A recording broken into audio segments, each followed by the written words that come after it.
Suscríbete a nuestro canal TVC Play y activa las notificaciones.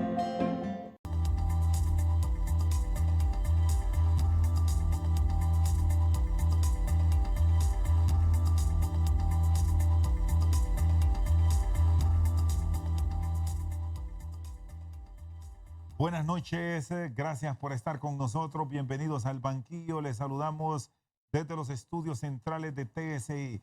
Hoy hablaremos de política e inversión en Honduras, la visión que tiene el sector privado de lo que está ocurriendo ahora mismo en el territorio nacional. Han pasado ya 8 días de las elecciones del pasado 14 de marzo y aún se presentan una serie de inconsistencias. Está con nosotros el abogado Gustavo Solórzano, es asesor legal del Consejo Hondureño de la Empresa Privada. Y este fin de semana fue puntual la iniciativa privada hondureña, demandando transparencia, demandando una veeduría puntual de este proceso que nos sigue dejando una serie de dudas. Abogado, gracias por estar con nosotros. Bienvenidos, arrancamos con política hoy. Gracias por el espacio. Efectivamente, ha sido una elección primaria bastante cuestionada, sobre todo por el tema de la transparencia. Y ya que hablamos del pronunciamiento del sector privado, nuevamente reiterar la felicitación a todo el pueblo hondureño. La ciudadanía dio un ejemplo de lo que es ir a ejercer el voto todavía con situación de pandemia. Se cumplieron las medidas de bioseguridad por parte de los ciudadanos. Sin embargo, lamentamos el papel que ha venido desarrollando el Consejo Nacional Electoral y lo decimos en un sentido de una crítica constructiva, ya que no tuvo todas las previsiones necesarias para garantizar un proceso transparente y que no dejara ningún tipo de dudas. Nosotros hemos sido puntuales en el tema de la observación, ya tenemos listo también nuestro informe de observación electoral, el cual vamos a estar haciendo público en la presente semana y entregándolo también a los miembros del Consejo Nacional Electoral. Hay muchas cosas que enmendar. Lamentamos de que el día de las elecciones, que fue, digamos, el día en donde tuvimos desplazado a más de 100 personas dentro del territorio nacional, viendo los distintos centros de votación, se pudo manifestar, Rosendo, la improvisación que hubo, la falta de planificación que hubo por parte del Consejo Nacional Electoral también en los centros de votación.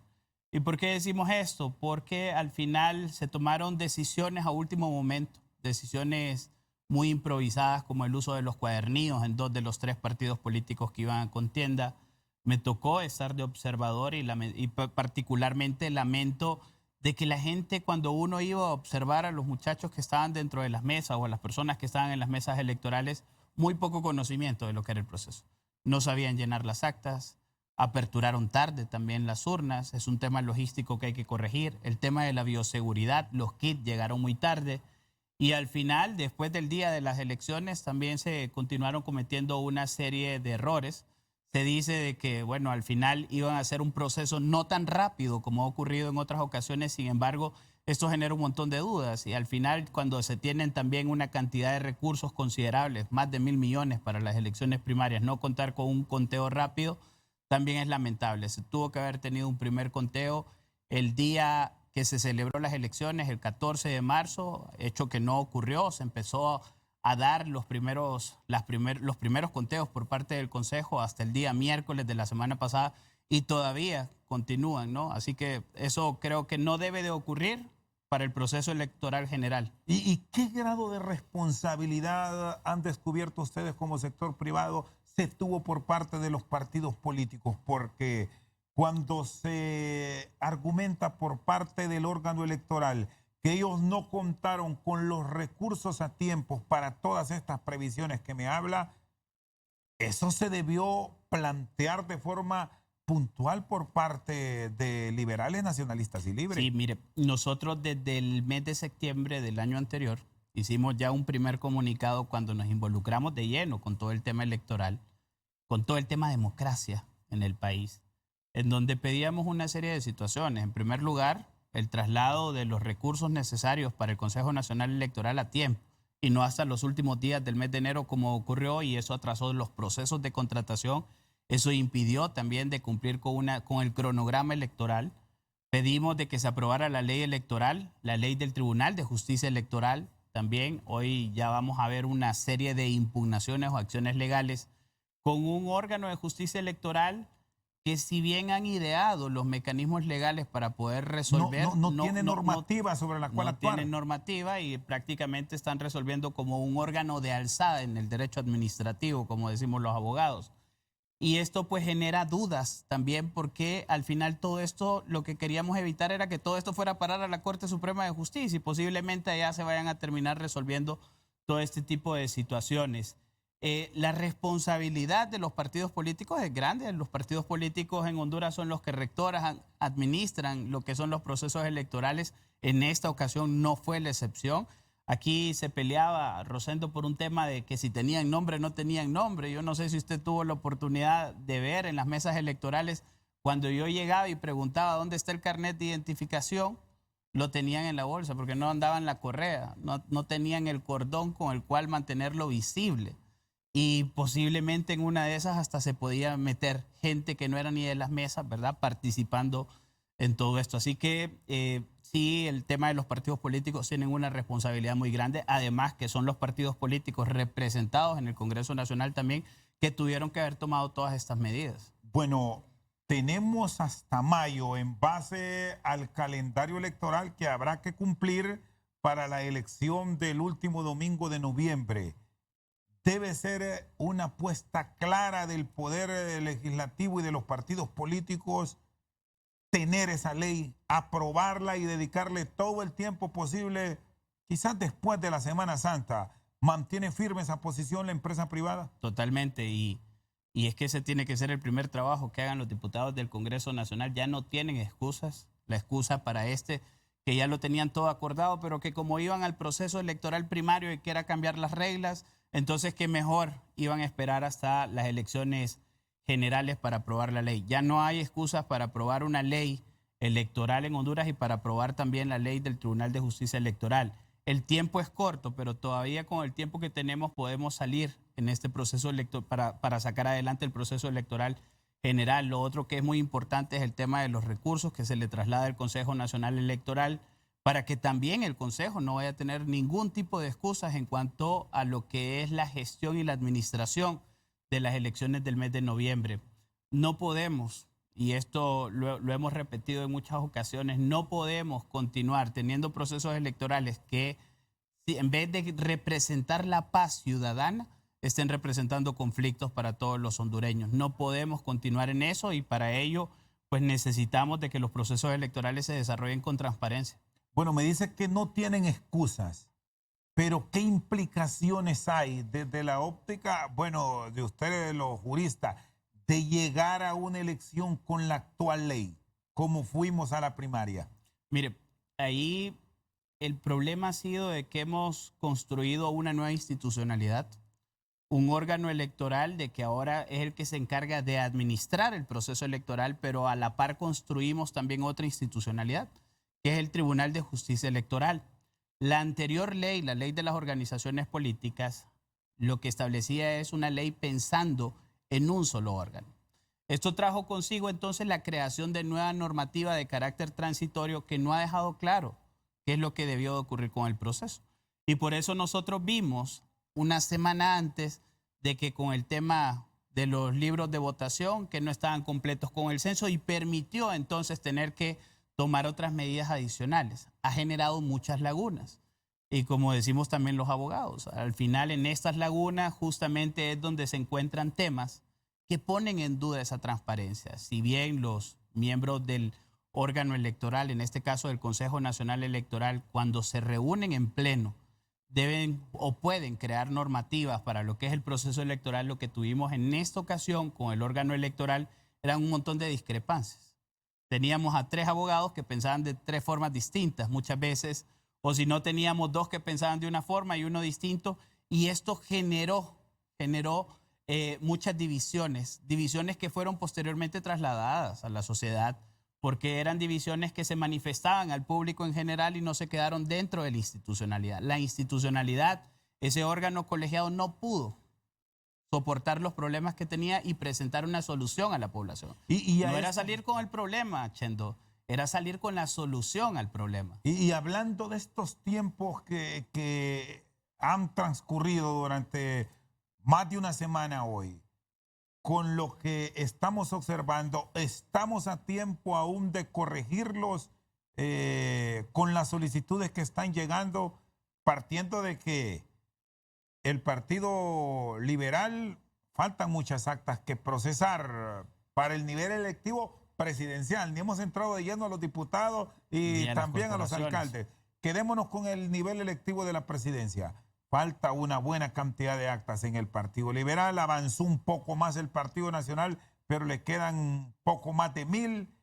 Libertad y Refundación anda pendiente de un 30% promedio. Así es, más o menos andaban, ahora que revisé, andaban arriba de las 5000 actas procesadas casi por partido político, el que más ha avanzado el Partido Nacional. El Partido Liberal está llegando cerca de las 6000 y todavía el Partido Libertad y Refundación que se queda en ese rango de los 5000. Tienen el chance todavía. Algo a lo que hay que hacer el llamado, sobre todo aquí a las autoridades del Consejo Nacional Electoral, es que cualquier situación que ellos puedan identificar como una situación en donde pudo haber existido delito de fraude electoral, ellos están en la obligación de ponerlo en conocimiento también del Ministerio Público. El Ministerio Público leía ahora en la mañana de que no tiene mayor cantidad de denuncias sobre el tema electoral y se debe generar un precedente en este sentido, porque hay actas que se han visto en donde supuestamente han sido adulteradas y es responsabilidad de las autoridades colocarlas en conocimiento de quien debe deducir esa responsabilidad. Para ustedes se debe penal. Revisar acta por acta en aquellos en los casos en donde hay dudas, presentan la duda. En los casos donde hay dudas, sí. Y esas actas que presentan inconsistencia, que según el dato que me dan las también personas del Consejo Nacional Electoral andan en más de 1250 actas. Se pueden contar los votos si es necesario. Esas actas hay que revisarlas, hay que ver cuáles son las dudas y en el caso de que se requiera, pues hay que extraer los votos. Esto no me consta, pero me decían por ahí de que incluso hay maletas electorales, Chendo, de que así como se fueron, así regresaron, totalmente selladas. ¿Fueron de paseo? Fueron de paseo nada más porque no había de repente las personas acreditadas por parte de los movimientos políticos en esos lugares, que ni se aperturaron. Eso también son temas que hay que revisar, ¿no? Muy bien, está con nosotros el asesor legal del Consejo Hondureño de la Empresa Privada, Gustavo Solórzano. Vamos a una pausa, ya regresamos.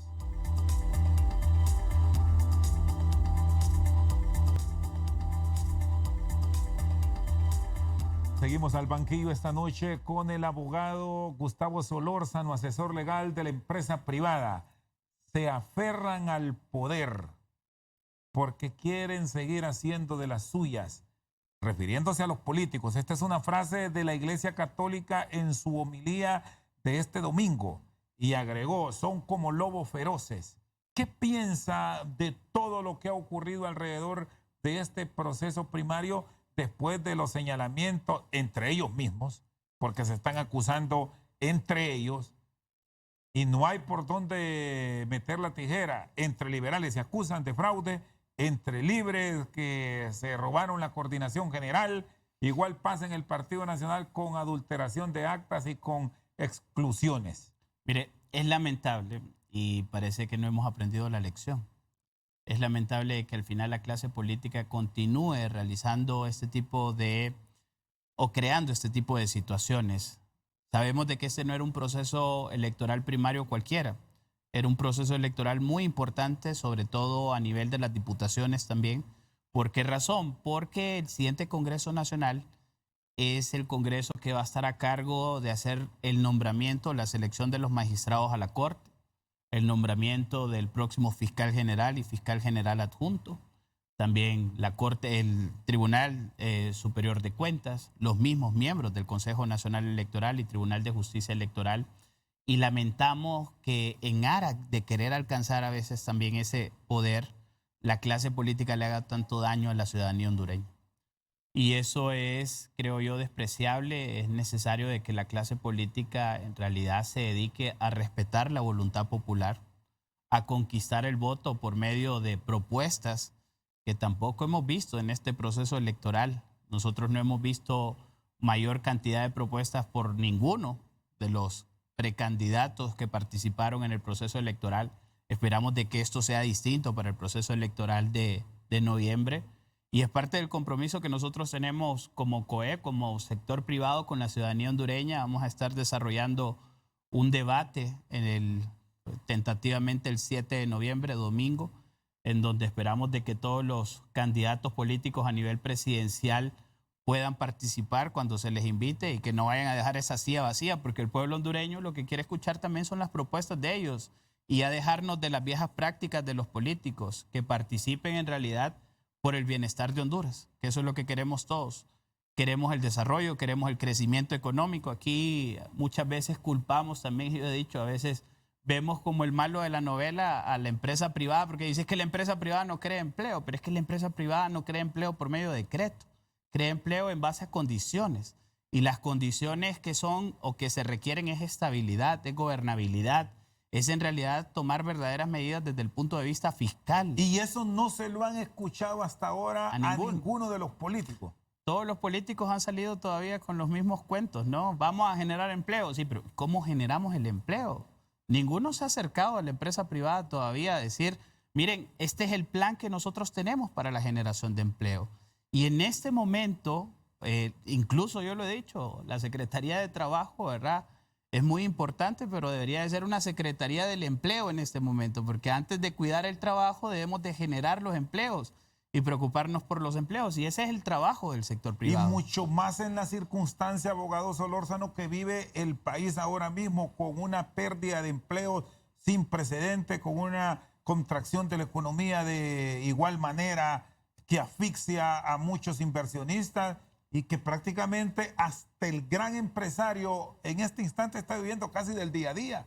Todos están sufriendo y ese sufrimiento que tiene la empresa privada también se traslada a la sociedad en el sentido de que, y me ha tocado verlo, en muchas ocasiones toca tener que reducir la planilla por el tema de mantener la empresa. Y ese tema de sostenibilidad de la empresa no es nada fácil.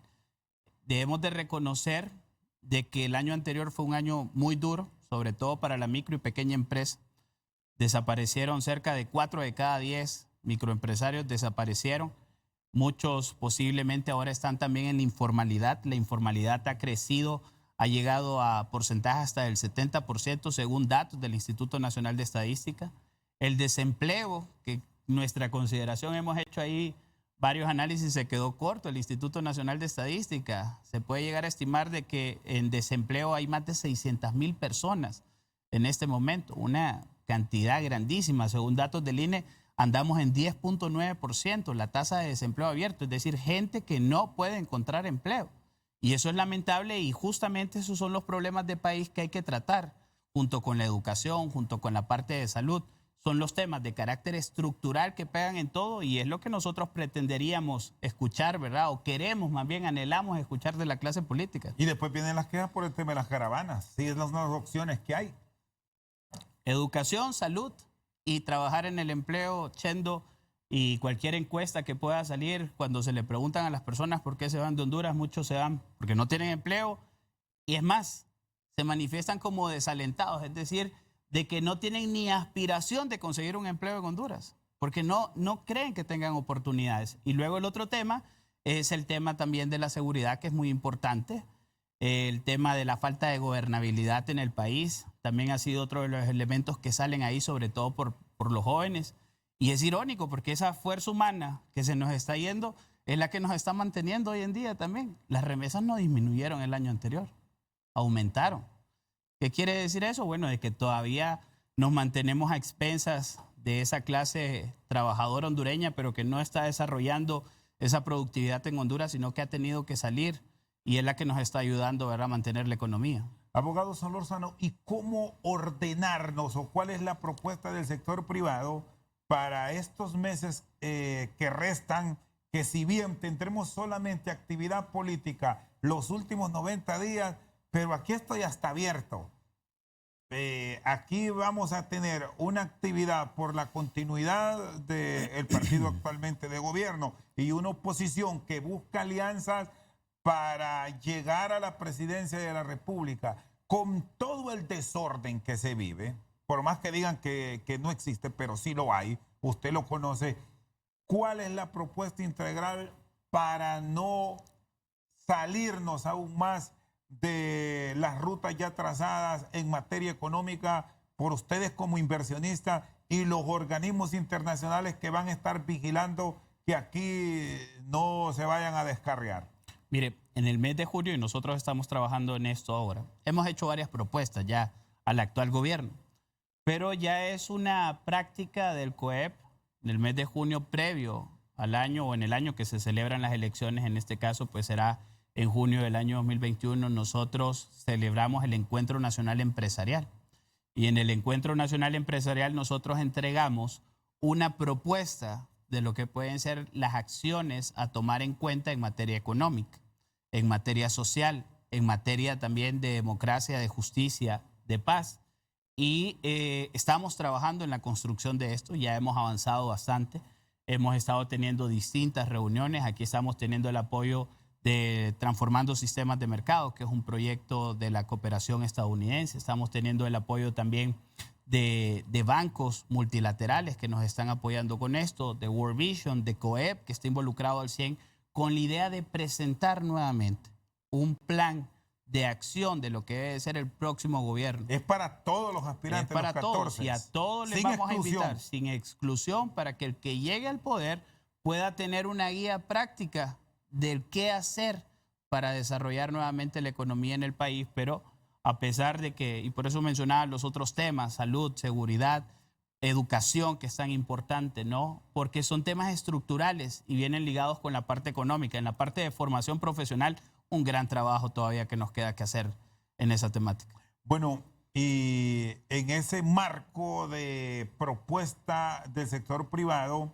amplíeme sobre el debate, porque por más que se ha venido insistiendo, repetir la iniciativa de la cual formó parte la Corporación Televicentro, que impulsó en el debate que yo recuerdo estuvo al presidente Reina, en el 93, al abogado Osvaldo Ramos Soto, a Olvan Valladares, que se generó mucha expectativa. Estaba Marco Orlando Iriarte, si no me falla la memoria, y la propuesta que después surgió de unificación democrática con Matías Funes. Después de eso se perdió, nunca. Sí, después han habido conversatorios. Eso es pero lo que nunca ha habido. todo, siempre hay excusas. Mire, vamos a ver. ¿Cómo esperan concertar con todos para que lleguen y que no esté la silla vacía? Es un tema muy importante. Nosotros ya estamos trabajando en esto, no lo estamos haciendo solo. Solamente para que se tenga una idea, estamos trabajando con la Asociación de Debates de Estados Unidos. Gracias al apoyo aquí también del Instituto Nacional Demócrata, que nos ha venido apoyando. Ya hemos tenido distintas talleres, por llamarle de alguna forma, con la red de debates a nivel latinoamericano. Hemos hablado con México, con Argentina, con República Dominicana, con Jamaica y con otros países centroamericanos, y estamos trabajando en esto, en fijar de entrada las reglas, que posiblemente las estemos dando a conocer después de la Semana Santa. También las reglas de participación en cuanto a los miembros. Y usted preguntaba algo, ¿cómo hacer para que no quede la silla vacía? Y nos compartían de Guatemala, ¿verdad? Un estudio muy interesante que se hizo, y estoy aquí mencionándolo a los candidatos presidenciales.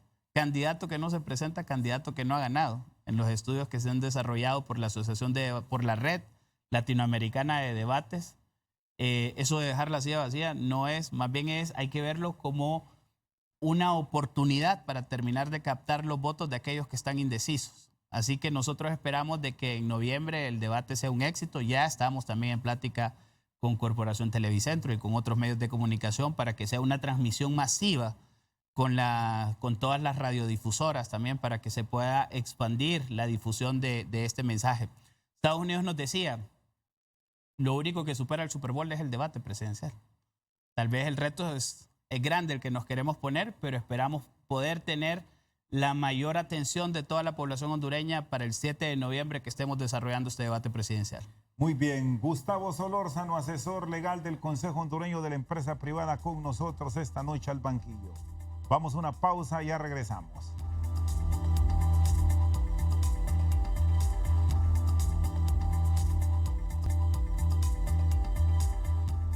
Seguimos al banquillo esta noche con nosotros el abogado Gustavo Solórzano. Quiero cerrar esto del debate porque el ejercicio como tal resulta interesante para que el pueblo escuche las propuestas, las ideas y conozca más a fondo quién está mejor preparado, que no necesariamente lo definen Claro. los títulos. Claro.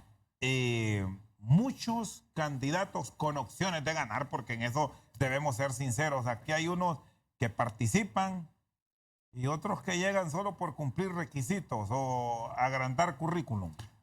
¿Cómo van a definir eso? Porque muchos, le insisto, abogados Solórzano, que sí tienen opción de ganar, dice, yo no llego a ese debate porque alguien que no tiene opciones promete el cielo y la tierra y yo entro en desventaja. Me ponía el ejemplo de Estados Unidos, allá es mucho más fácil porque si bien Estados Unidos tiene una cantidad de partidos que nosotros ni los conocemos, pero allá la lucha es demócrata y republicano, son dos. Es interesante, hay una gran cantidad de partidos según lo que nos decían y ellos ya tienen su modelo de cómo filtrarlos.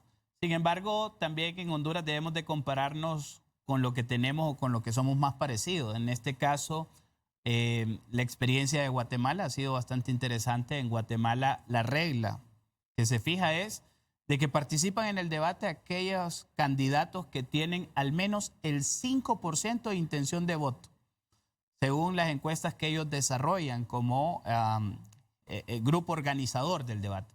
Y es muy posible que nosotros estemos fijando también esta regla, es decir, no participarían, tenemos entendido, 14 partidos políticos, no se recaen alianzas dentro de estos partidos minoritarios como se le conoce, pero esto va a ser una regla para poder fijar quiénes van a participar y justamente lo que usted decía, que sean personas de que no es que no tengo nada que perder y me voy a sentar y voy a decir lo que quiera, porque no es el sentido. El sentido de un debate en realidad es debatir sobre los temas de interés del país, qué hacer en realidad en cuanto a políticas públicas.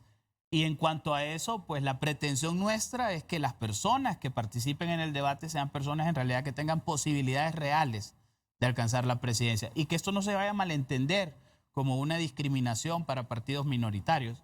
Lo que les estamos diciendo más bien es, hay que trabajar de aquí en adelante. Tienen tiempo para sumar. Hay que trabajar de aquí en adelante y en el caso de que se fije esta regla del 5% de intención de voto, pues estarán participando con nosotros en el mes de noviembre. De momento todo está a nivel de proyecto, de una propuesta que... Ya lo tenemos la planificación, ahora en el mes de abril salimos con toda la parte comunicacional, tenemos alianzas ya, tenemos alianzas con las asociaciones de universidades privadas en Honduras, posiblemente se incorpore también la Universidad Nacional Autónoma, tenemos alianza ya también con la Asociación de Medios de Comunicación, con algunas televisoras independientes, tenemos alianza ya con la Asociación Nacional de Radiodifusores, tenemos la alianza con NDI, tenemos la alianza con la Asociación Americana de Debates y tenemos la alianza también con la Red Latinoamericana de Debates. ¿Cómo está impulsando o cómo espera la empresa privada desarrollar conceptos de apoyo puntual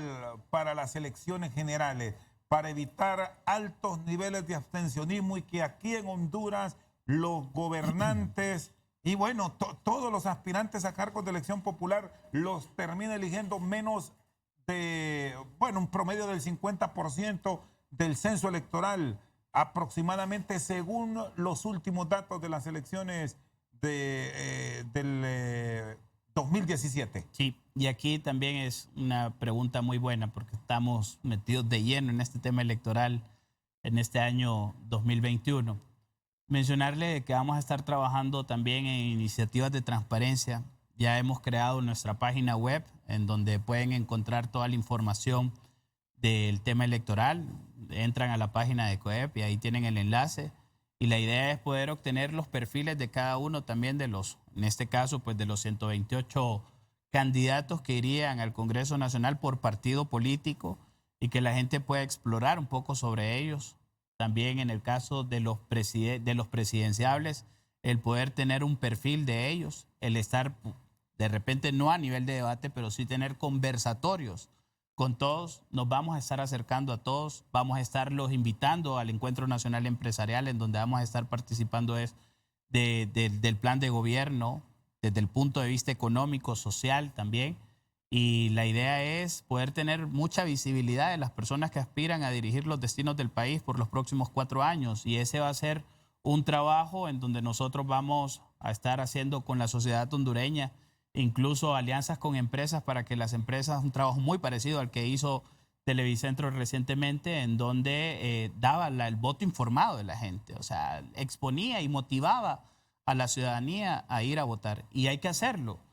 Recordemos que después nos pasamos quejando de quienes nos gobiernan, pero tampoco hemos tenido mayor participación en la parte política, y este es el ejercicio democrático que nos permite justamente elegir a las mejores personas.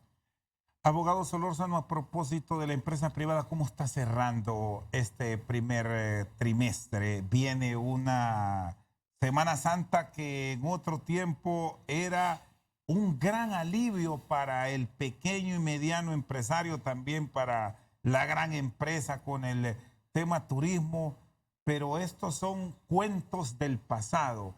Ahora mismo, ¿cómo están? Mire, ¿qué proyectan? Sí, es una situación todavía difícil. Nosotros lo hemos dicho, el tema para poder salir adelante es la inmunización por medio de la vacuna.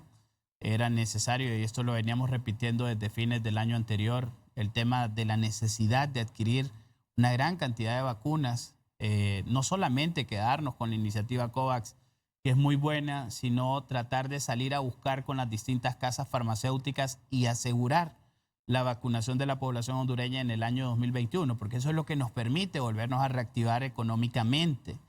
Hemos visto de que con la poca cantidad de vacunas que se han venido aplicando, ya también hay muchos que ya comienzan a tomar un poco más de confianza. Hay que siempre guardar todas las medidas de bioseguridad, esto es muy importante, y sobre todo pensando en la Semana Santa.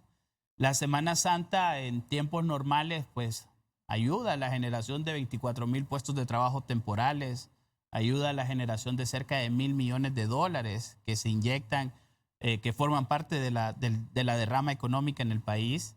Para la próxima semana, según nuestra gerencia de política económica y los estudios que ha hecho, posiblemente tengamos la mitad o lleguemos a la mitad de esto. Es decir, de que la población se pueda movilizar siempre guardando todas las medidas de bioseguridad, pero no la generación de estos 24,000 empleos, sino entre unos 10,000 y 12,000 puestos temporales de trabajo. Una circulación de dinero de cerca de $500 millones, que viene a ayudar, sobre todo uno de los sectores que ha sido más golpeados, como ser el sector turismo, ¿no? Pero falta todavía trabajar con los distintos sectores. En cuanto a los distintos indicadores que maneja Banco Central, como el de actividad económica, todavía estamos muy lejos. ¿Y qué están pidiendo a las autoridades locales en el proceso de cooperación y de colaboración, y a la misma ciudadanía, para que no nos vaya a ocurrir lo de diciembre? Claro. Porque recordamos que para esa temporada de fin de año, no es que estábamos libres de COVID, pero había existido una contención con un enorme sacrificio del sector privado y la ciudadanía en no salir, pero nos desenfrenamos. Sí. Y enero fue un mes crítico, febrero fue duro, y si no, miremos los números que se dispararon, los contagios, las muertes, triajes llenos, que ni siquiera habían cupos para enviar a pacientes graves a los hospitales.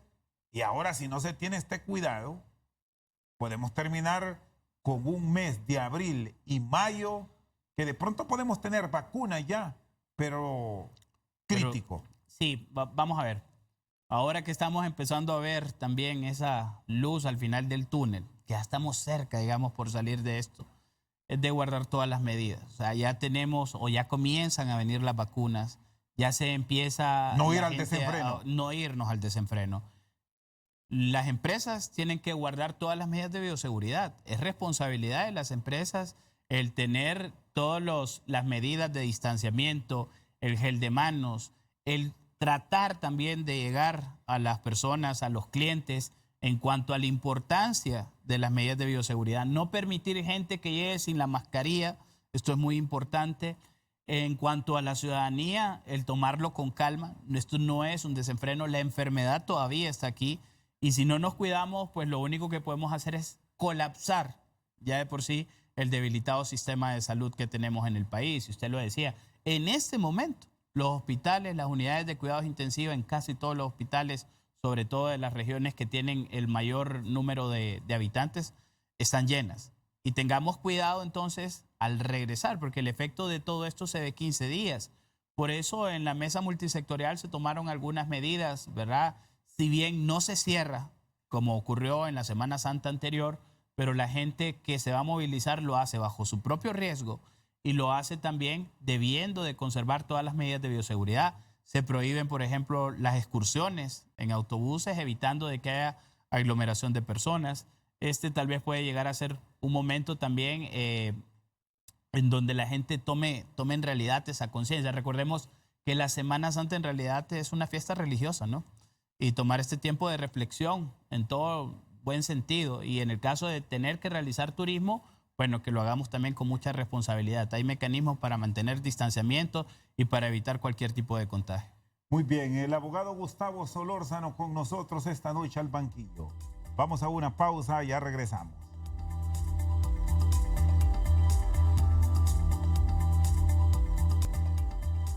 Seguimos al banquillo con nosotros el abogado Gustavo Solórzano. Este tema del manejo de la pandemia, ¿cómo lo revisan cerrando ya marzo? ¿En qué errores no se debe incurrir en el próximo trimestre? Y estamos hablando de trimestres, abogado, porque se espera que en mayo ya el sector privado tenga las vacunas para inmunizar trabajadores afiliados al Seguro Social. El exceso de confianza, no podemos caer en el tema del exceso de confianza. Debemos de continuar en cuanto al control de la pandemia, ¿verdad? Guardando todas las medidas de bioseguridad. Ya no cabe en este momento pensar, por ejemplo, en una medida de cierre de la economía. Eso sería muy lesivo, sobre todo lo único que contribuiríamos con ello es más bien a mayor número de personas desempleadas, a personas que generen una crisis económica, a cierre de empresas, y eso no nos conviene a nadie. Aquí lo que hay que guardar son todas las medidas de una u otra forma, pues ya los ciudadanos hondureños hemos comenzado a vivir. Recuerdo que estuve con usted hace como unos 5 o 6 meses atrás y era vía Zoom. Hoy tenemos nuevamente la oportunidad de volvernos a encontrar y hemos guardado todas las medidas de bioseguridad, distanciamiento, desde que uno ingresa. Y eso es lo que hay que hacer. Hay que aprender a vivir con la enfermedad. Recordemos que aunque estemos vacunados también, no quiere decir de que es que vamos a dejar la mascarilla de lado, no quiere decir de que vamos a dejar esos buenos hábitos que hemos adquirido en cuanto al lavado frecuente de manos, en cuanto al distanciamiento social.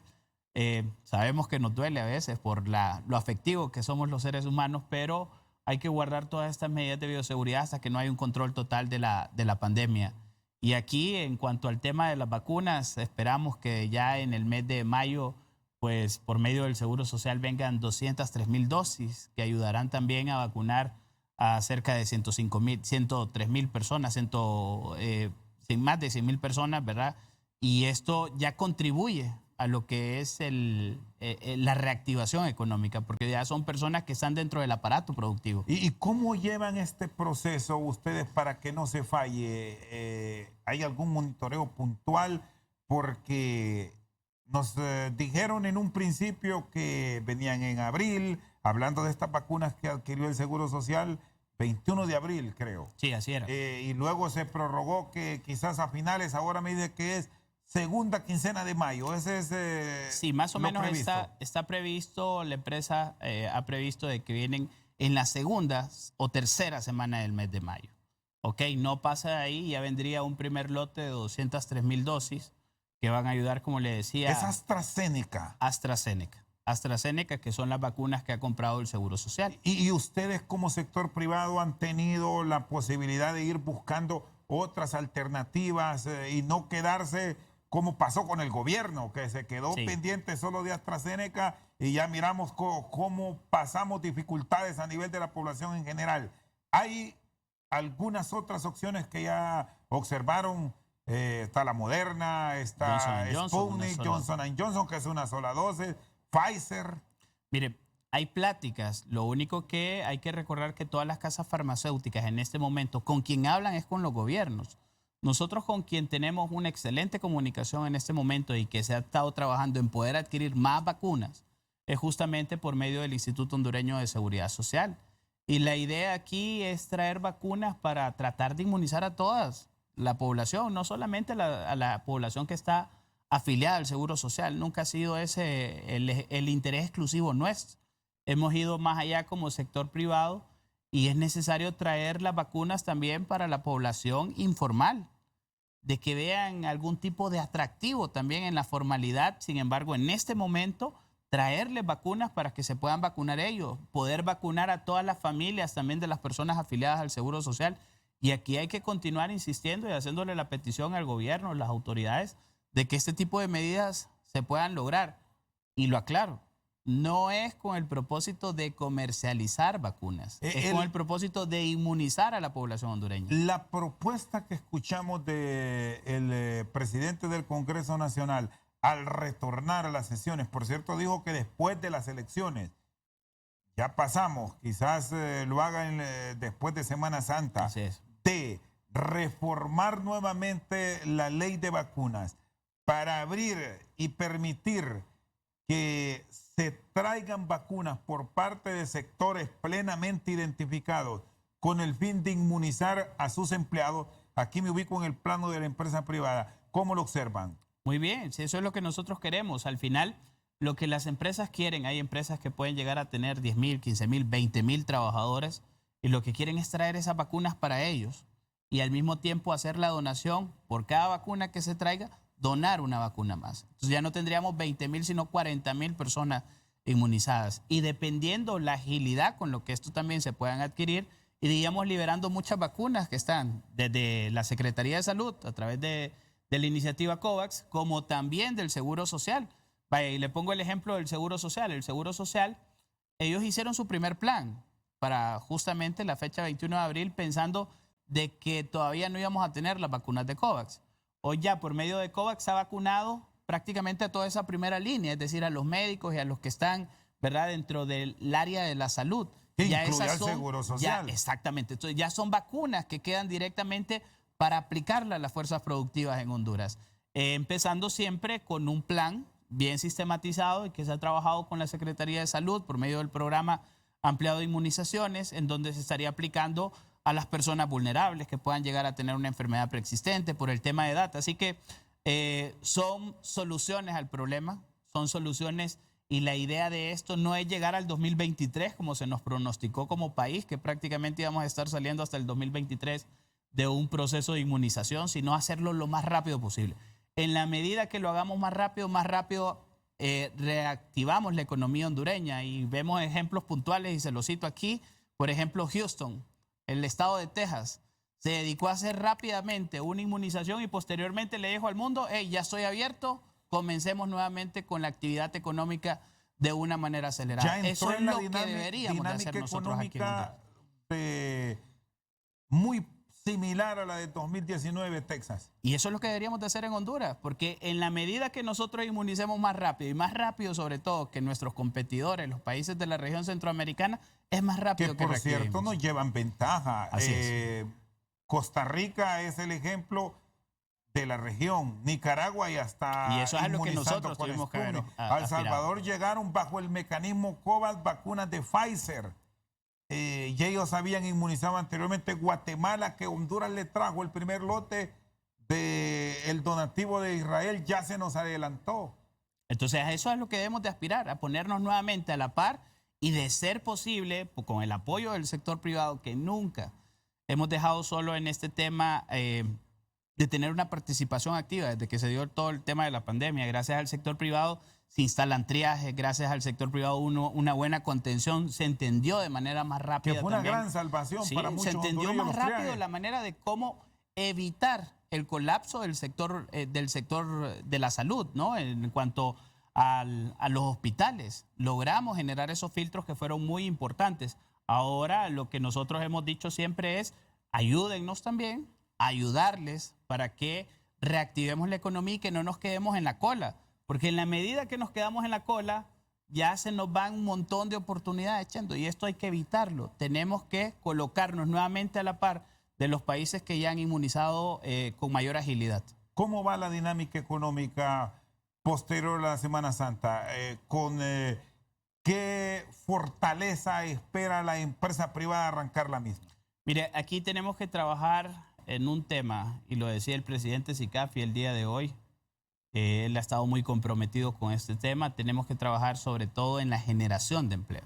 Es que tenemos que pensar nuevamente en llevar empleo digno a todos los hondureños. Perdimos más de, o sea, hay estudios que pueden llegar a decir que en total de personas ocupadas, más de 1 millón de personas que eran ocupadas anteriormente ya no tienen nada a lo que se dedican. Entonces ese ingreso en las familias que se ha perdido, y ese debería de ser nuestro trabajo y enfocarnos en eso. Esa debería de ser la dinámica. Y para ello se requiere justamente el trabajar en medidas de atracción a las inversiones, porque se nos ha venido cayendo la inversión extranjera directa. No basta únicamente con la inversión nacional, hay que volver a ser atractivos al capital internacional y de esta manera volver otra vez a la generación de empleos masivos. Pero para ello ocupamos un país Condiciones. que genere esas condiciones creíbles. Así es. Necesitamos estabilidad, por eso aquí el llamado, ¿verdad?, en el tema electoral, que es muy importante, y por eso nos hemos metido, porque es que hay que evitar los conflictos, hay que buscar esa gobernabilidad. Es necesario, y lo volvemos a decir, en materia fiscal, es necesario hacer una revisión. El 30 de este mes, por ejemplo, toca pago nuevamente del último, ya la liquidación del impuesto sobre la renta del año anterior. Hay muchas empresas de que van a terminar, ¿verdad?, a esta liquidación teniendo que pagar y de repente no les correspondía. Hay otras que se le van a generar créditos y esos créditos ahí van quedando rezagados y posteriormente no se entregan. Ese tipo de cosas las tuvimos que haber visto con un ojo más selectivo, ¿no? Para permitir de que ese flujo de dinero se quedara en la economía y generar nuevamente empleos. Abogado, le agradezco. Feliz noche. Muchas gracias, Chanto, y gracias por estar aquí, compartir con usted. Con nosotros esta noche al banquillo el asesor legal del Consejo Hondureño de la Empresa Privada, Gustavo Solórzano. Por su sintonía, muchas gracias.